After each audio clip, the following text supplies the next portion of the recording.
Welcome to my Asshole Podcast. Let's get into it. All right. Today is Thursday. We got another Haunting Adeline episode for you guys. My goodness, has that been getting a juicy. Our last episode last week left on a cliffhanger. Man, that sucked. But hey, we're back. We're here on Thursday. We're concluding. Let's get to it, man. We're almost done with this book. I think I got about 2 more weeks. Yeah, it's going to be 2 more weeks and then we're done with this book. My goodness, it's been a roller coaster. I believe there is a book 2 to this. I'm going to look into some stuff. I'm going to do some research and there might be a continuation to this book. We don't know. If there is, we might continue that. Either that or we might start a different book altogether. I kind of want to start a different book altogether, and then, when we finish that one, we can come back to this book and revisit it and all that kind of stuff. But I'm not sure yet. Please leave me a comment, though. Leave me a comment. Let me know if you want me to start another book, or do you want to continue Haunting Adeline? Because Haunting Adeline is great. It's super good. You guys are loving it. I'm loving it. And it's just, it's great to go through these stories with you guys. So let me know what you guys want to do. I would love to do a new book. But at the same time, I have no problem sticking with this one because we're so invested in these characters. It's at a point where I'm just like, dude, we've spent damn near 5 months with these characters. We started the book back in January and it's already May now. So we've spent 5 months with these characters, just really getting to know them and their story and how they connect and, Gigi's shit and, Zayd's side of everything and whatnot. And I mean, the cliffhanger that we got left on was absolutely just bananas. Absolutely bananas. The fact that they brought out a little girl and was just like, received. You're like, what? Nigga, what? So my biggest thing is I'm excited. We're going to check this out. We're going to get it going. But you know what we do. For that, we do have a thread before we get into Haunting Adeline. So let's get into that thread. Today's thread is, what is something you could say both at dinner and during sex? All right. So let's see what you guys can both say at dinner and at sex. Very nice, honey, but I still prefer Five Guys. Yo. Oh, okay. All right. Wow, that's saltier than I expected. I mean, them nuts be salty. I hope you don't mind, but my roommate is going to join us tonight. Yo. What? No. No. I mean, unless it's a thing where it's a dude, 2 girls style thing. Man. That's a guy saying it to his girl and it's just like, yeah, my roommate's going to join. That would be outrageous. That would be outrageous. There's no way. It's good, but it isn't as good as your mom's. Yo!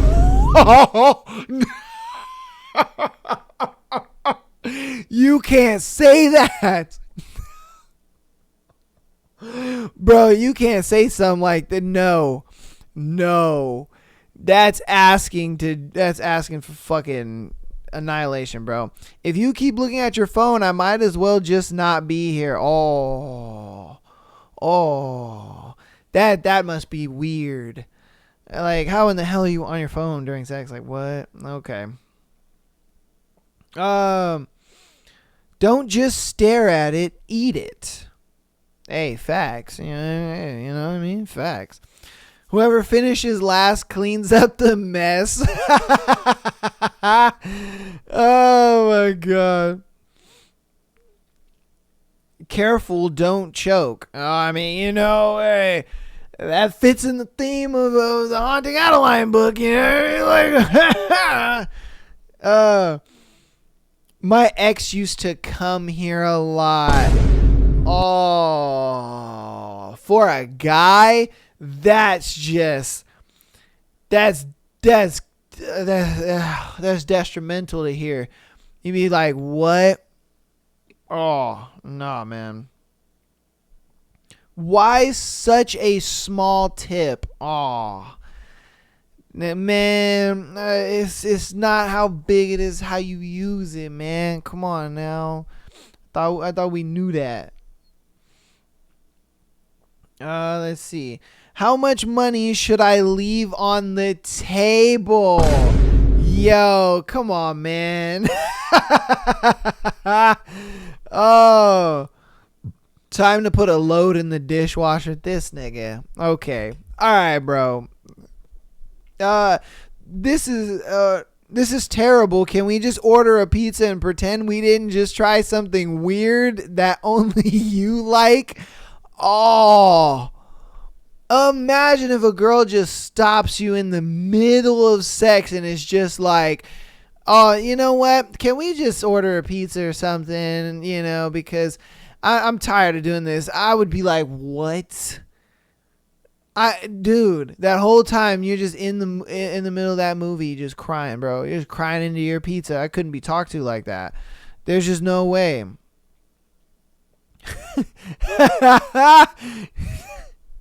Here comes the aeroplane. Oh my god. He takes his penis and he's just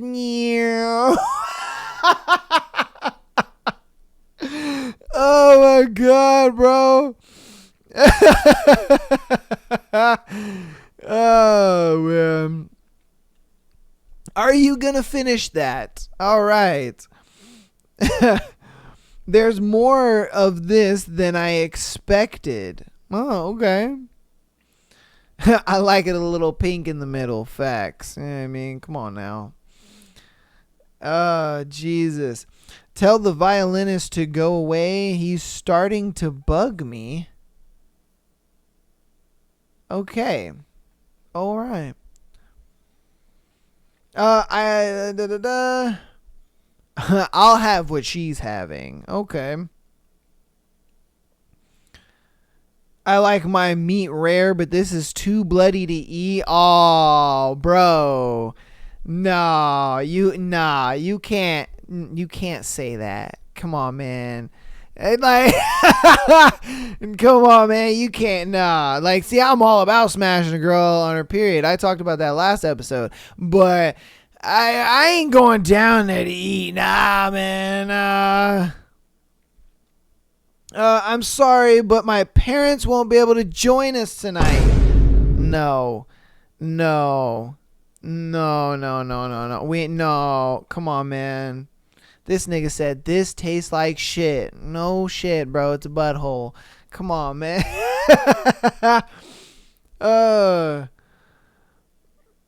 You'll have to blow it first. I get that one. Okay.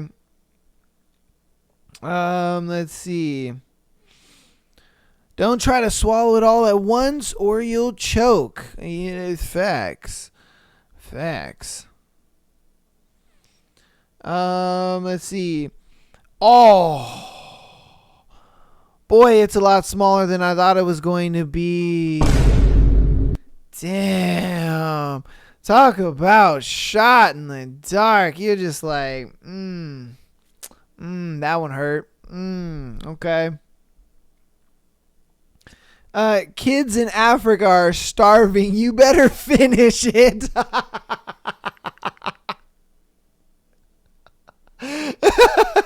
Oh my god, bro.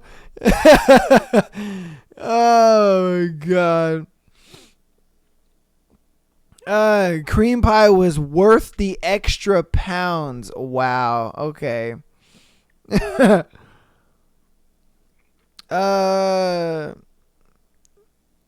me see. Oh, what the? Grandma's choking again? What?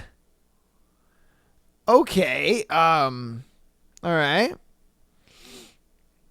Delicious, just like grandma's. Bro, what What is up with y'all and grandma? No. Come on, man. I can't eat anymore, Mom.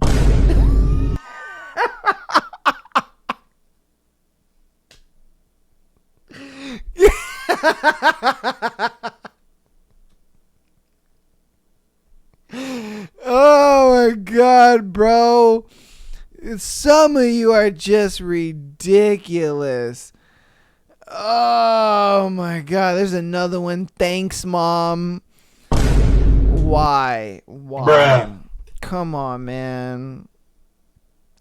Dad, you can give me the cream. No. Oh no, come on, dude.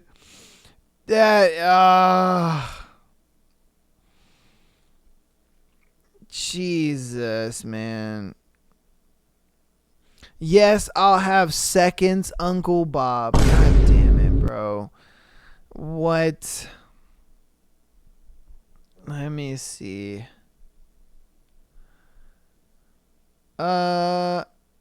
Okay, just a random. You ruined my life, Jessica, you filthy whore. All right. Okay.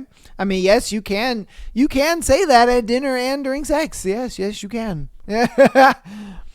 Oh, that didn't fill me up at all. Oh. Bruh. Oh, that, yeah, no. Oh, it's got mold on it. What? Oh. No. Why?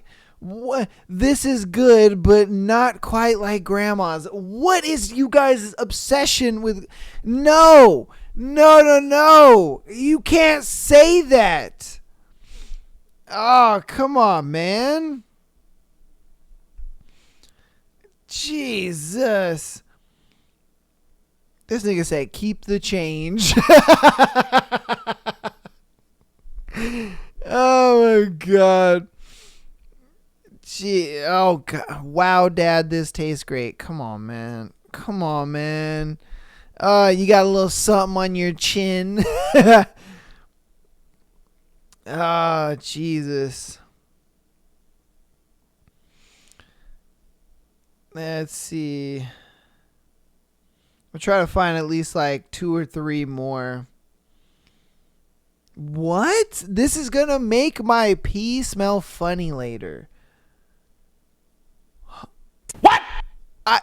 I don't. Okay. I mean, I understand. As far as like if you eat asparagus, it makes you pee. Well, for some people, it makes you pee stink. But I don't know how you would equate that to sex. But sure. All right. I want a divorce. What? Imagine in the middle of sex, she's just like, I want a divorce. And you're just like, what? Huh? And huh? Let's see. I'm gonna probably look for one more. A lot of them are the same. There's more grandma ones. Y'all niggas are crazy.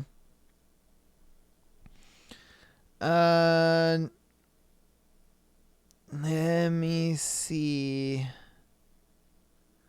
Oh, God. My asshole is gonna hurt tomorrow. Ay. Okay. Well, a lot of them are more of the same, and they didn't really get too original with it. You outdid yourself this time, Mom. These niggas. All right, bro. No, man. Absolutely not. Well, that thread wasn't as juicy as I thought it was going to be. Man, a lot of it was kind of the same. There was some good ones in there, but there was not a lot of good ones in there. We only really got, so much. But it's all right. We're going to get right into, I'm going to shoot through announcements and then we'll get straight into Haunting Adeline. We'll waste no time on this episode. Patreon.com/Am I the Asshole Podcast. Get on there for an exclusive episode every single Friday. That we get an episode on Tuesday, Thursday, Friday, and Sunday. If you love what we're doing over here, please keep supporting. If you're an audio listener, rate the podcast and download it. 5 stars is preferable. If you are enjoying the show and you don't really have time for a full show, you check out us on Instagram as well as TikTok, and check out the clips that we have over there. We clip up every single episode and we put them over there. TikTok has been a little weird, and I kind of am hating TikTok right now, because there would be sometimes I'll have really funny fucking clips and then TikTok's just like, no, it's our guidelines. I'm like, fuck you guys. So it is what it is. But we try to make it work. So go over there, follow us, check us out over there. If you want to help even more on the free 99 side of things, youtube.com/Am I the Asshole Podcast. Get over there, subscribe to us, and check us out. Subscribing does help, even if you don't watch over there. All right. Without further ado, let's get into Haunting Adeline. The last we left off, we had, I believe it was chapter 36. I'm hoping that's correct. It should have been 36. Daya and Adeline, they were looking more into Gigi's stuff as far as like who killed her, whatnot. They went up to the attic. They found a bloodied watch. Daya's like, yo, I can get like the blood tested and we can get that going. So we're kind of getting close to finding out who, murdered Gigi, and that's going to be pretty exciting. We're going to find that out and see what's going on with that. And then on Zaid's side of things, he got invited to this guy's house, and he's like a well-known child trafficker and all that kind of stuff. So he's there, and he's infiltrated. He's in their house. He's ready to cap up these niggas because they just brought out a little girl from the kitchen talking about dinner is served. And it's like, what?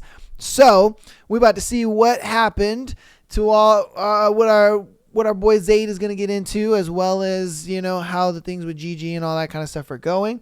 Today is going to be chapters 38 and 39. So without further ado, let's get into that without hesitation. Chapter 38. The Manipulator.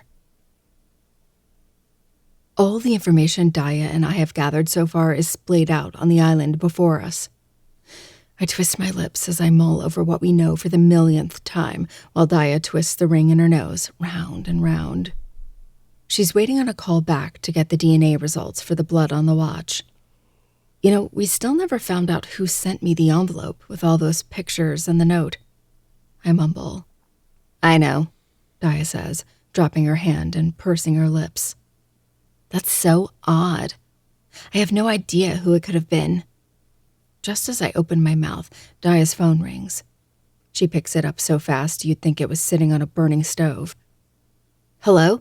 She answers, clicking the button to put it on speaker. Yes, Daya Pearson? A woman's voice asks. This is her. She responds, anxiety making her eyes pinball around the room. She chews her bottom lip, the tiny gap between her front teeth on display, while I abuse mine just the same. Yeah, I got the results back pertaining to the sample you sent in. She pauses, and it feels like when a roller coaster crests the top of the hill, and just for a single second you're suspended in time before you go crashing back to the ground. We did get a match. Genevieve Parsons. Brown eyes clash with green in a symphony of shock and excitement. Daya clears her throat. Perfect. Thank you, Gloria. I appreciate it. No problem. She chirps before the line disconnects. Mutual silence descends as Daya and I both process the new information. Holy fuck. Before I can fully process the information, Daya reaches over to her bag and pulls out a thick manila envelope. I had some testing and research of my own done. I went ahead and found a sample of Frank's handwriting in a police report and the note we found and sent it in to an analyst. Now, just to make you aware, graphology isn't always taken seriously in the name of science, but there have been cases where it held up in court. Regardless, I think it'll be good evidence to have." My eyes widen with excitement. "Really? Let me see." She holds up a finger, signaling for me to wait. "Also, remember how the serial number was illegible on the watch?" When I nod, she continues. "I have a friend that's pretty good at deciphering shit like that, and he thinks he got a match. This, Addie, is where the real evidence is. If we confirm it's Frank's watch that had Gigi's blood all over it, and if the handwriting is a match, that's sufficient evidence to prove that Frank was the murderer. And," she bites her lip, "I wanted to wait to open the email with you, so you ready?" I nod my head eagerly, impatience ballooning in my chest. She opens the envelope first and slides out the results. Laying them flat on the island, we both nearly bonk heads in our pursuit to read them. Concerning the 2 samples provided, it has been determined that the handwriting... "Oh my God! It's a match!" I squeal, almost breathless from excitement. Daya grins, giddy with her own excitement. "Okay, now for the real test." She slides her laptop closer, her email already pulled up. She clicks on an unopened message. "Daya, I checked into the serial number like you asked. It was pretty fucking difficult. Whoever scratched that number did it pretty good, but not well enough to get past me. The serial number was tracked down to a buyer by the name of Frank Williams. Hope this helps. James." "Oh my God!" I shout, nearly jumping out of the seat with excitement. "Holy shit!" Daya breathes, her expression full of shock and awe. "He did it! It was fucking Frank! He was in love with her, and he must have found out about Ronaldo and killed her in a fit of anger," I conclude, nearly stumbling over my words. Daya whips around, grabbing the bottle of Grey Goose sitting on the counter. "This calls for a celebratory shot. We can finally bring justice to Gigi. Even if Frank is dead, at least the world will know that he was a piece of shit." I grin, a weird mix of emotion clogging my throat. I'm thrilled that we solved her case, but I'm also sad. And I'm struggling to pin down why exactly. This murder investigation consumed a large part of my life for the past several months, and letting it go almost feels like losing a small piece of myself. "We still don't know who hid the watch," I muse before taking the shot. My face screws up from the taste. I don't care what anyone says. Alcohol tastes like shit when it's not mixed with something. I will die on that hill. But I do relish in the burn as it slides down my throat and settles in my stomach. Fire blooming and warming me from the inside out. I scoot the shot glass back to her, signaling another. Daya glances at me, and what looks like shame is clouded in her sage eyes. "What?" I ask flatly. She points towards my refilled shot glass before shooting hers back. I follow suit. This time it feels like this shot is to gain courage, for what apparently only Daya knows. "So, Frank's note wasn't the only one I sent in?" Daya starts, hesitation prominent in her expression. Her hand lifts to fiddle with her nose ring, but she catches herself and twists her fingers together instead. "Okay," I say, narrowing my eyes in suspicion. She's being weird, and not the kind of weird that involves us taking our pants off and dancing to "I'm a Barbie Girl" at 3 o'clock in the morning while drinking boxed wine. That's only happened once, but we both woke up the next morning with regrets. She sucks in a deep breath, and I'm tempted to tell her that we're sharing the same oxygen. She's not going to find any particles in there that will give her superpowers and make her brave. I'd know, because I want to run and hide from whatever she's about to say. She picks up the manila envelope and slides out 2 more pieces of paper. Shooting one last glance my way, she sets down the documents and we both read them over. One says it's a match, and another says no match. What am I looking at? The handwriting in the confession note matches your Nana's handwriting. She rushes out so quickly it takes several beats before I comprehend what she said. What? That's all I'm capable of uttering. She groans and pours another shot. This is for the confession note and a sample of your Nana's and John's handwriting. Okay, wait, I say, splaying my hands out. You had suspicions about my Nana being the one to cover up the murder? Her lips tighten into a hard line. Yes. I shake my head, at a loss for words. Why? She throws her hands up. Because it would have had to be someone that lived in this house, Addie. It was either John or your Nana. And your grandmother was attached to the attic, was she not? Where did you even get a hold of things with their handwriting on it? You put aside some old documents she had written on. I took pictures, and, well, John was a bit more complicated, but I managed to scrounge up a will he had written on. Why didn't you just tell me you were doing this? She sighs. Because I knew you'd have a bad reaction to it. I wanted to be sure of my suspicions before I ruined your day. Blowing out a breath, I nod. You're right. I concede. It makes sense. It sounds like I'm trying to convince myself, probably because I am. She stays quiet, giving me space to process the fact that my Nana helped cover up her mother's murder. She was forced to, I say finally, glancing over Nana's confession lying on the island, the note I had found in the attic after seeing what I think was Gigi's apparition. I don't move to pick it up, but I remember the words well. The quick scrawl on a piece of paper containing words of a young girl forced to cover up her own mother's murder. Your Nana was, 16 when Gigi was murdered? Frank obviously threatened her, and she felt she had no choice. He was a detective, for God's sake. Of course, she would have believed him. I nod, a frown marring my features. The fear Nana must have felt, and the absolute sickening feeling knowing she was helping Gigi's murderer. Jesus, I can't even begin to imagine how she must have felt. That's probably why she spent so much time up there, why she stayed in this house. She was probably punishing herself, forcing herself to stay in a house with such terrible memories as penance for helping cover it up, even if it wasn't her choice. I mean, who knows what was going through her head? God, Daya, she was always so damn bright and happy, but on the inside, she must have felt such dark things. Sympathy etches into the lines around Daya's frown. She lived a long, happy life, I'm sure of that, especially because she had you. The alcohol has started to kick in, creating a pleasant buzz in my head. It makes the revelation a little bit more bearable, but not enough to deter the stabbing pain in my chest.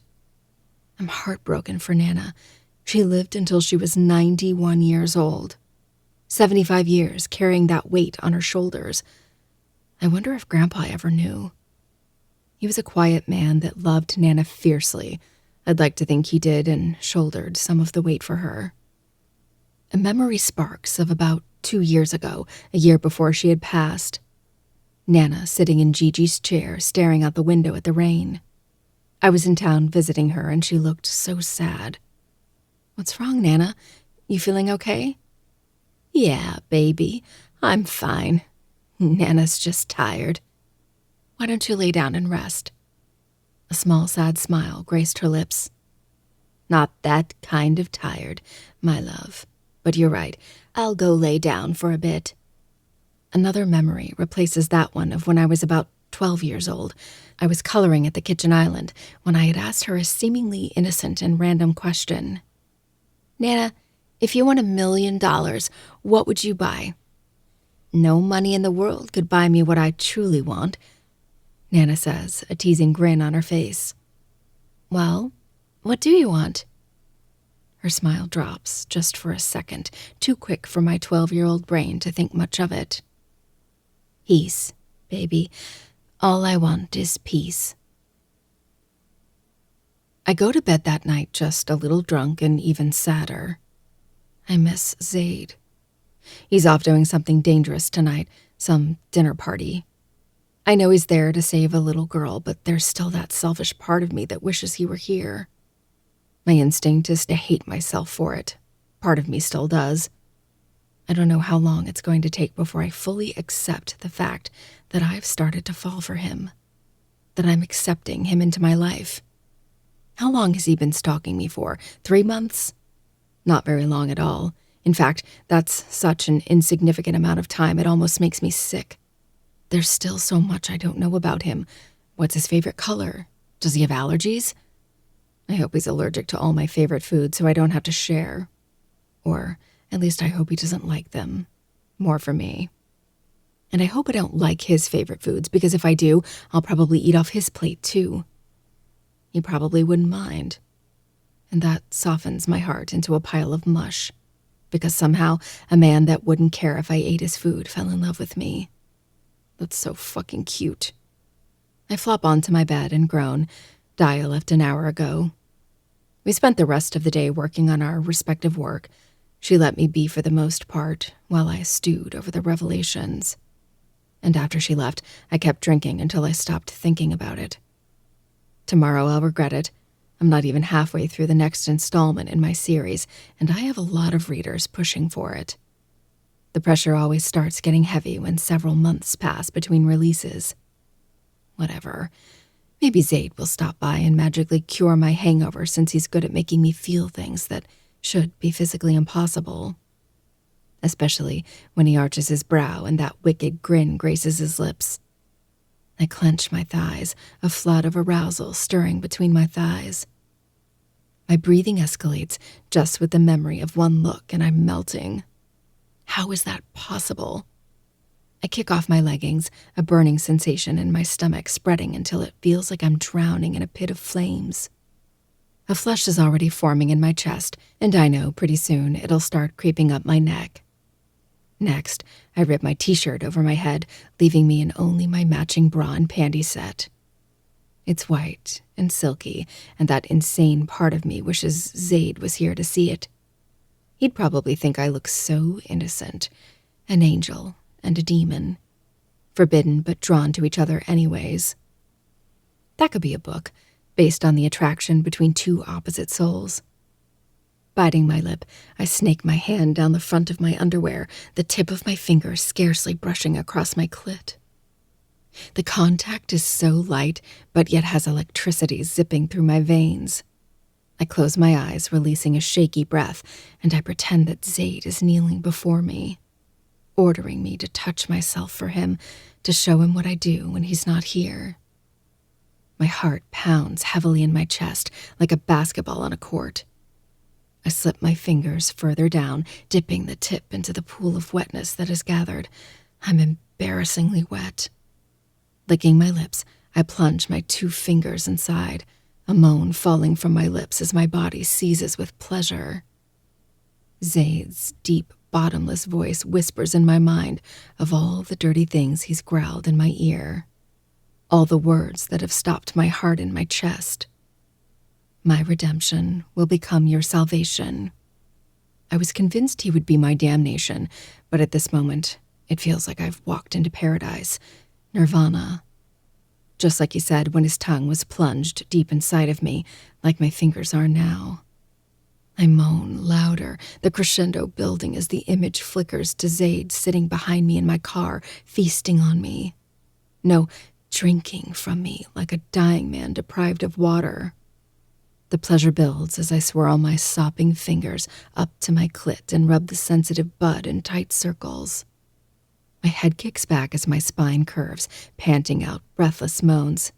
I circle my clit faster and harder until I'm nearly chasing the orgasm. And finally, I tip over the edge. I yelp loudly, calling out Zaid's name as the orgasm crashes through me quickly and without remorse. It's over before I'm able to regain my breath. Slumping, I heave out a sigh, the corners of my lips pulling into a frown. My body is languid and boneless, but my chest, it's tight still. That orgasm was only a temporary reprieve, and I realize that the weight isn't going to go anywhere. Tonight, I'm just sad. May 18th. 1946. The face of death is petrifying, but it's the only thing I see these days. He won't leave me alone. I've pleaded with him, begged for my life. I'm a mother. He can't take me away from my child. She needs me for God's sake. I don't know what to do. If I tell the police, will they believe me? Or will they believe him? Someone that is obviously dangerous and has incredible connections. I have no chance. How did my life turn out this way? And how could he do this to me? I trusted him. Chapter 39. The Shadow. You eat meat raw? I question, the deep note of my tone traveling across the table. Everyone quietens. If these fuckers are actually planning to consume her, I'll... Well, of course not, Daniel booms, laughing at what he probably considers a stupid question. A sacrifice must be made first. Then we mark ourselves in her blood while giving thanks to the eternal rebirth. Now what happens after is up to everyone's desire while the body is still warm. We don't get to have fun with her first? I interrupt, my voice deepening with disappointment. That's half the fun, brother.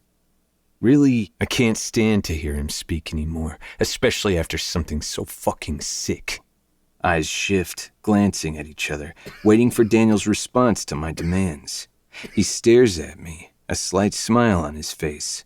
I cock a brow, waiting for my answer. When I do, Daniel laughs, a pleasant surprise radiating from his face. My own is serious, eyes never straying from Daniel's. He breaks eye contact first, looking over to where the servant is holding the scared little girl. Bring her here. I rest back in my chair, my movements languid and relaxed. On the inside there's a war raging, the battlefield in my gut bloody and vicious. I want to tear this entire house down, shredding every sick individual in here with only my hands and teeth. I'll show them what it feels like to be eaten by a monster. The servant hurdles the girl forward, consistently shoving the girl forward due to her digging her little heels in. She knows something bad is coming. But what she doesn't know is, I will do everything in my power to stop that from happening. When the girl reaches us, my hand snaps out, gripping the girl's tiny wrist in my hand. Her wide eyes jerk to mine, and what I see in them nearly breaks my heart. Her eyes are swirling with sorrow and fear. It's an expression no child should ever wear on their face. What's your name? Dan scoffs, but I ignore him. Sarah, she says quietly, her voice mousy. I want to hurl her into my chest and run out of here, but I think we both know that's not possible. Sit on my lap, Sarah, I order firmly. Reluctantly, she listens. Her eyes drop as she climbs on my lap, but I don't miss the tears welling in her eyes beforehand. The sick feeling grows more potent as I help her up, keeping her body at my knees with one hand high on her back and my other on her knees. Areas that are not sexual but will be perceived as dominating to the others. I'd prefer not to touch her at all. She's viewing this as something predatory, but I feel safest with her close when there's a bunch of adults eyeing her like she's their next meal. I force a predatory smile on my face and lean in, my lips at her ear, and whisper so only she can hear. You're safe with me. Keep quiet. Dan observes the interaction closely, a hint of displeasure in his eyes. From his vantage point, he wouldn't have been able to read my lips, and he's not the type of man that appreciates secrets being told in front of his face. Sarah is smart. She doesn't react, doesn't nod or speak. She just continues to look at her clasped hands, tremors racking her petite body as if she's in the middle of a snowstorm. I look up at Daniel. Am I expected to have an audience, or can I enjoy her elsewhere? I ask, looking at the girl with anticipation. He will think I'm anticipating all the ways I'm going to hurt her, but in reality I'm picturing little Sarah being carried away by Ruby while I poise his head over a knife. Dan's mouth quirks at the look on my face, his expression softening back into ease once more. I'm a damn good actor. I'd never survive in this field of work otherwise. We would love to watch, Dan says smoothly, leaning back in his own chair while one hand snakes under the table. I can't see what he's doing from my angle, but I don't need to in order to know that he's squeezing himself. I'm going to enjoy killing him. Please take me home. Sarah cries, the dam bursting as tears spill over her lashes and down her cherub cheeks. I wipe the tears from her cheeks, silently praising her for flinching away from my touch, even though it makes me feel like my insides are in a dumpster fire. Don't cry, sweetie, I coo aloud. She cries harder, and my heart blisters from the fury. Dan licks his lips with unrestrained hunger, reaching over to do what? I don't know. My hand that's wrapped around her neck whips out, grabbing his hand with a firmness that has him instantly freezing. I don't share, I growl, letting some of the pent-up anger loose. Dan jerks his hand away, raising them in the air in surrender. Possessive, he chuckles, glancing at the guests. Embarrassment flashes in his eyes, but it's gone before it can truly settle. That just might come back to bite me in the ass. Dan also isn't the type of man that takes well to public humiliation. Not that I'm truly concerned with the backlash. He'll be dead soon anyways. While Dan's eyes cast over the dinner table, I slyly press the button on my watch, keeping my hands under the table. By the time his eyes are drifting back to me, my hands return to their previous position. Please, proceed, brother. He tacks on at the end, the word said with an inflection of challenge. I flash a feral grin, not holding back in the slightest. His eyes heat at the sight, likely assuming that he's about to get a show of a lifetime. Before either of us can move, a loud banging on the front door startles us both. A muffled, indiscernible shout follows. Dan's eyes look towards the front of the house, brow furrowing in confusion. Who the hell would dare? He mutters under his breath, aghast that someone is nearly breaking down his front door. Panicked, hushed whispers rise from the group, the guests turning to each other with fearful gazes. Daniel, I snap, catching his attention. I don't want to wait much longer. Of course, I'll be sure to hurry. He placates, appearing more flustered as others from the table continue to speak their concern and discomfort. Another loud crash startles the group, and then seconds later a booming crash sounds, causing the guests to jump. Some even rise from their seats ready to bolt. And then, FBI, get down on the ground now! The rest of the guests jump up now, myself included. Gently I set Sarah down beside me, but hold on to her arm firmly as the room breaks out into chaos. The dinner guests scatter like ants, screams and shouts bouncing around the room. The door to the dining room crashes open, eliciting more screams. Several FBI agents storm the room, shouting out demands for everybody to get down. Let's go, I whisper to the girl, attempting to guide her towards the kitchen door. She struggles and screams for one of the agents, that dormant fire in her finally erupting. I'm so fucking proud of her. I pick her up and whisper in her ear. Those FBI agents are with me. I'm going to take you back home, but I need you to work with me.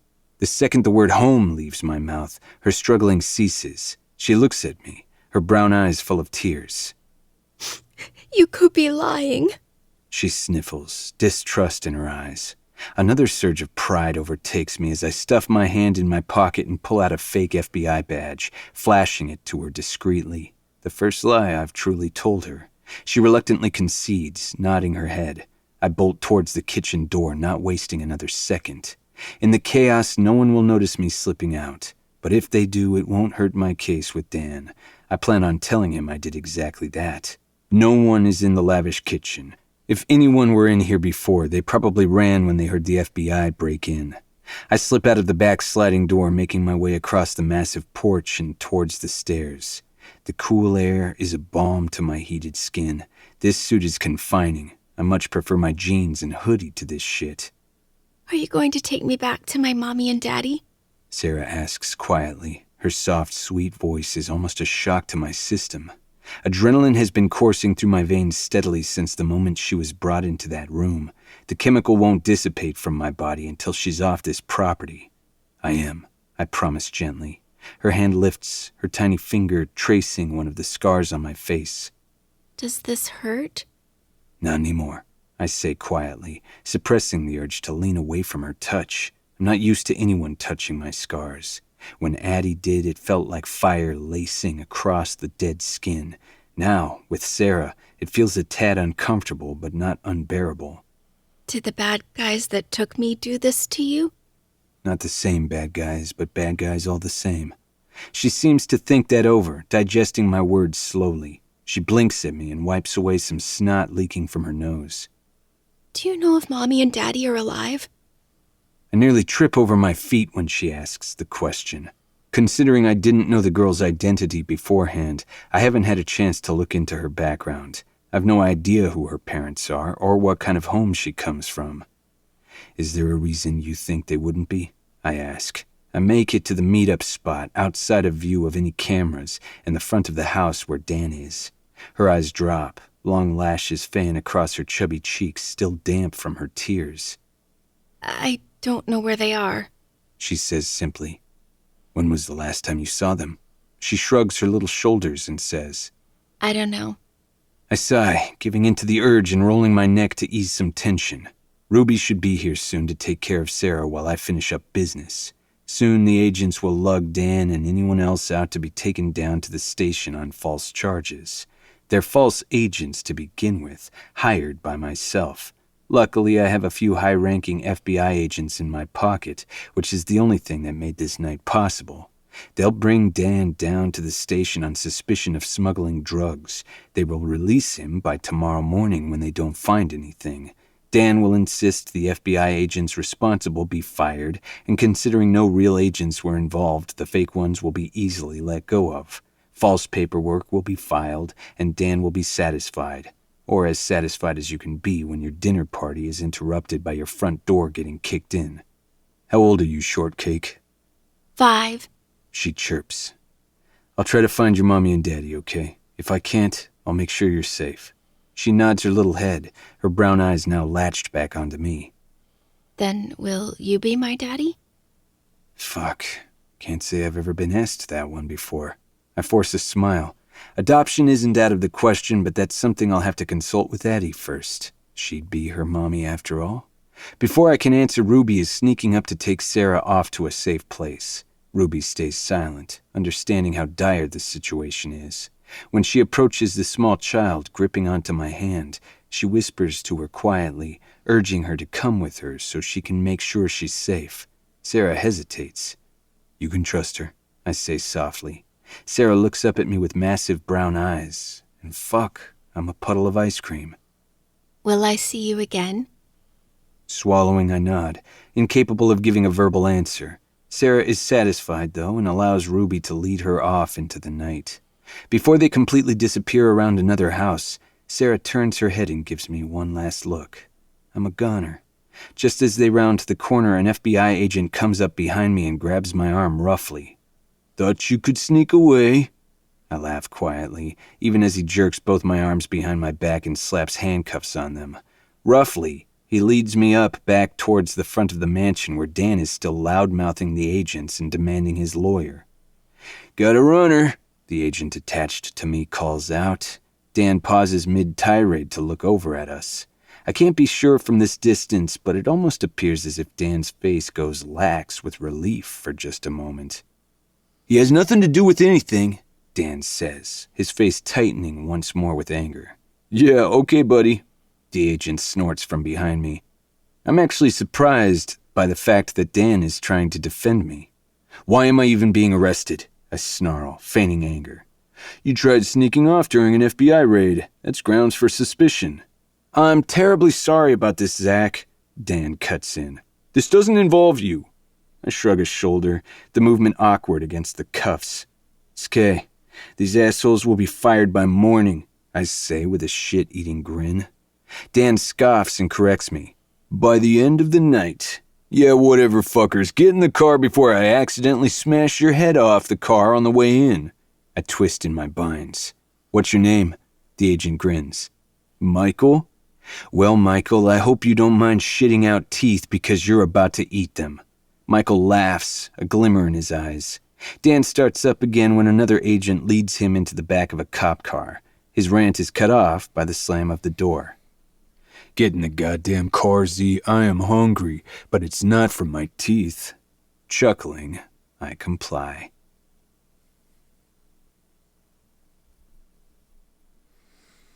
All right. Oh, and that's it for that one. My goodness. Today was a bit of a shorter episode. The thread didn't take up as much of the episode as it normally does, but we were able to get through those 2 chapters. 2 interesting, very, very interesting chapters.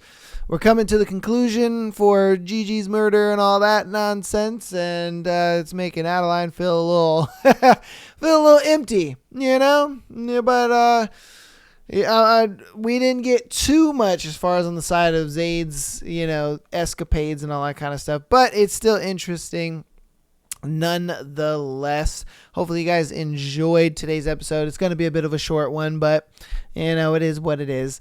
Hope you guys are enjoying Haunting Adeline. Like I said, we're almost done with this book, so let me know down in the comments, or let me know on socials, whatever it is. Let me know if you guys want to continue this book. I believe there's a book 2. If there is, we can do that. If not, if there is another book you guys want to do, let me know that as well. So without further ado, though, patreon.com/mylastpodcast. Get on there for the exclusive episode every single Friday, as well as being able to send in your episode or your scenarios to be featured on the Tuesday, Sunday episodes. If you're a primary audio listener, keep downloading the podcast, rating it 5 stars, as well as following us on Instagram as well as TikTok. Help more on the free 99 side. Subscribe to us on YouTube. Appreciate you guys. Love you all, and I'll see you later. Peace.